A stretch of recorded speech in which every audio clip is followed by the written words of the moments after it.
ओम शांति। आज की प्रगति पथ पर जाने वाली कहानी इस प्रकार है। एक बार एक किसान ने शहर के एक अखबार में इश्तिहार दिया कि उसे एक मजदूर की जरूरत है। पढ़कर के बहुत मजदूर आए, परंतु स्थान देखकर सभी वापस लौट गए। अंत में एक वृद्ध व्यक्ति आया। उसको देखकर किसान ने कहा, क्या आप ऐसी परिस्थिति में काम कर सकते हो? वृद्ध व्यक्ति ने कहा, हाँ जी, परंतु एक शर्त है, जब हवा लगती है तो मैं सोता हूं।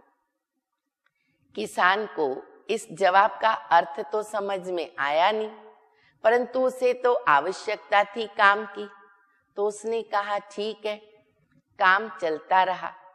थोड़े दिनों के बाद अचानक एक तूफान आया, जोरों से हवा लगने लगी।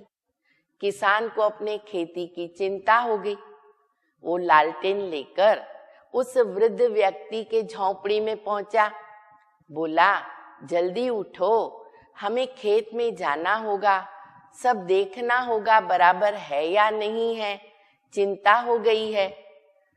व्यक्ति ने कहा, मैंने आपको पहले ही बताया था कि जब हवा लगती है तो मैं सोता हूं।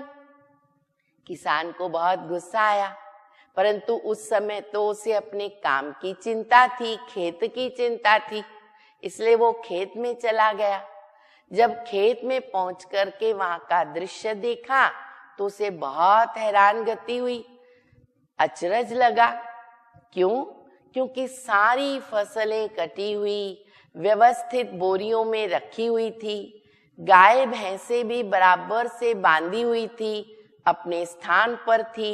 खेत का गेट भी पक्की रस्सी से मजबूती से बंधा हुआ था। हर चीज अपने स्थान पर थी।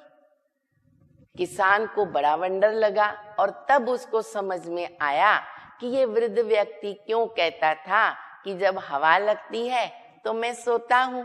वो निश्चिंत हो गया।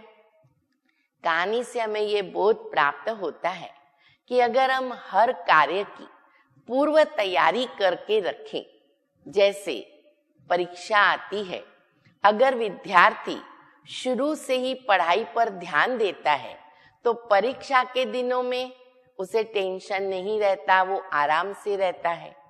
इसी प्रकार अगर घर चलाने वाले व्यक्ति प्रति मास थोड़ी सी बचत करते हैं तो कष्ट के समय वह पैसे बहुत काम आते हैं। इसी प्रकार हर परिस्थिति के लिए अगर हम पूर्व तैयारी करके रखते हैं तो जब परिस्थिति आती है तो हम निश्चिंत रहते हैं, उस परिस्थिति को पार कर लेते हैं और हमारा मन भी शांत रहता है, हम तनाव मुक्त रह सकते हैं। ओम शांति।